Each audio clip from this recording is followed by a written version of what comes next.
नमस्कार मित्रों, मैं पंडित अखिल शुक्ल, जय महाकाल आयुर्वेद। आज नाग पंचमी का अवसर है और इस तिथि पे एक महत्वपूर्ण घटना के संबंध में मैं आपसे बात करूंगा। आप सबको नाग पंचमी का बहुत बहुत बधाई हो।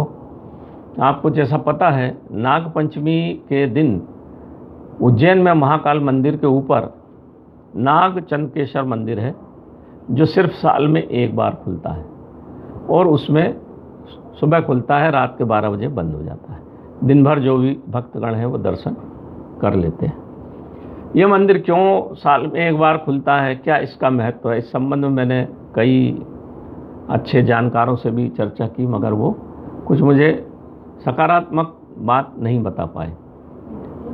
इस संबंध में हमारे जो बनारस के पंडित जी थे, उन्होंने मुझे जो कुछ बताया वो मैं आज आपको यहाँ बता देता हूँ। वो इसलिए बताना आवश्यक है मित्रों कि हजारों लोग दर्शन करते हैं और एक रहस्यमय जगह है।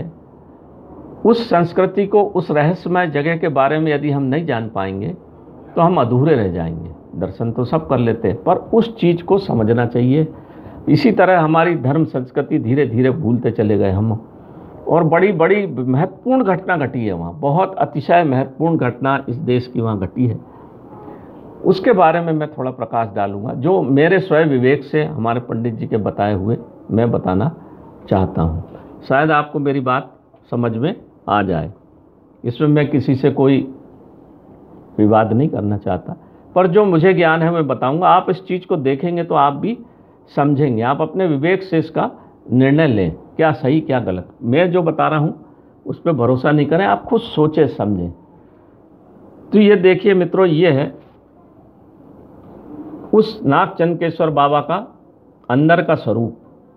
इसको बहुत ध्यान से देखिए। मैं इसमें एक एक चीज़ बताऊंगा, एक एक रहस्य आपको बताऊंगा, तब आपके सब चीज़ें समझ में आएगी। सबसे पहले तो देखिए, भगवान शिव जो बैठे हुए हैं उनकी जटा बिल्कुल खुली हुई है और वो ज्ञान मुद्रा में बैठे हुए हैं।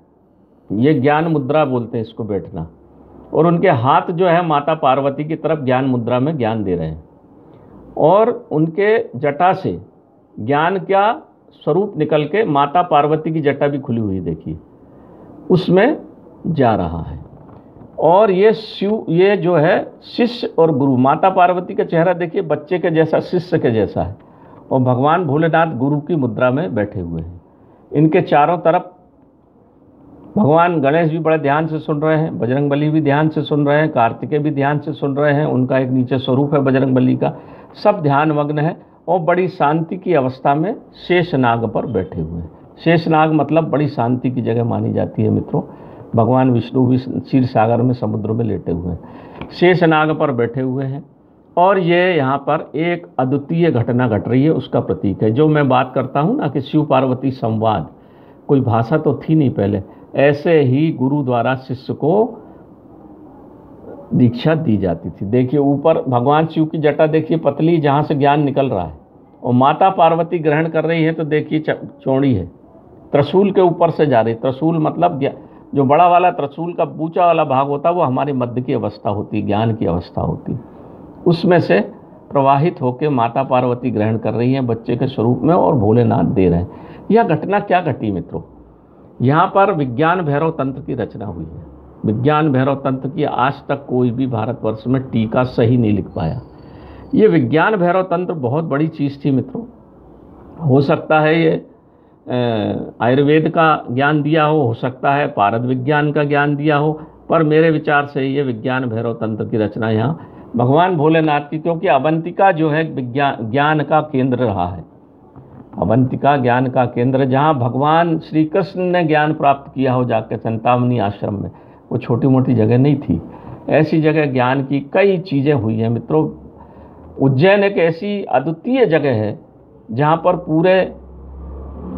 पूरे के पूरे 7 ग्रह के मंदिर हैं, और 64 आपकी 12 राशि, और 12 सत्ते 84 नक्षत्र, 84 पूरे तारामंडल पूरा वहाँ पर है। हर चीज़ है वहाँ पे, शनि मंगल सूर्य गुरु सबके मंदिर हैं, पूरी राशियाँ हैं वहाँ, पूरे नक्षत्र हैं वहाँ। सबके मंदिर है वहाँ। ऐसी अद्वितीय जगह में ये घटना घटी। तो विज्ञान भैरव तंत्र है क्या मित्रों? विज्ञान भैरव तंत्र में 112 सांस लेने की विधि बताई है भोलेनाथ ने। उन 112 विधि में से कोई ना कोई विधि लेके कोई ना कोई संत ब्रह्म को प्राप्त हुआ है। बिना उस विधि को कोई ब्रह्म को प्राप्त नहीं हो सकता। ऐसी घटना यहाँ इस मंदिर में घटी है। इसी के साथ साथ मैं आपको फिर अभी बताता हूँ, एक और मंदिर है जो भगवान, उसी कंपाउंड के अंदर एक और मंदिर है जहाँ पर ब्रह्मा का मंदिर बोलते हैं। वहाँ पे ब्रह्मा की गोद में गायत्री बैठी है, बिल्कुल ऐसे ही कैसे, और ब्रह्मा जी ने गायत्री की विद्या, वो भी वहाँ पर भी बिल्कुल निर्वस्त्र अवस्था है, यहाँ भी निर्वस्त्र अवस्था है, बिल्कुल पवित्रतम अवस्था है, पवित्र से पवित्रतम। ऐसी जगह में ही ऐसी घटना घटती है। जैसे लोग आजकल बता भी देते हैं कि 2000 शिष्य बैठे हैं और उनको दीक्षा दे दी। ऐसा नहीं होता मित्रों। इतनी पवित्रता हो, ऐसा ज्ञान हो, तब शिष्य कुछ गुरु से ले पाता है। तो ये गुरु शिष्य परंपरा का अद्भुत उदाहरण है और ये घटना वास्तव में घटी है। इसका ये प्रतीकात्मक मंदिर है। अब एक इसकी सहज विधि बताता हूँ, अगर आप करोगे तो आपका जीवन में आमूल चूल परिवर्तन आएगा। आप करके देखना, बहुत सरल। आप एक अच्छा पौधा लीजिए, गमले में अच्छे सुंदर पुष्प आते हो और उसमें खुशबू आती हो, खुशबू वाले पुष्पों। सवेरे प्रातः काल उठ के 6-7 बजे आप उसके पास बैठ जाए। उसी की विधि है ये। उस गमले के पास मुंह करके बैठ जाइए, भरपूर आनंद से उस पुष्प को देखिए, भरपूर आनंद से उसकी खुशबू लीजिए और आंखें बंद कर लीजिए और मन में ये विचार लाइए कि आप वही पुष्प हैं, वही खुशबू है।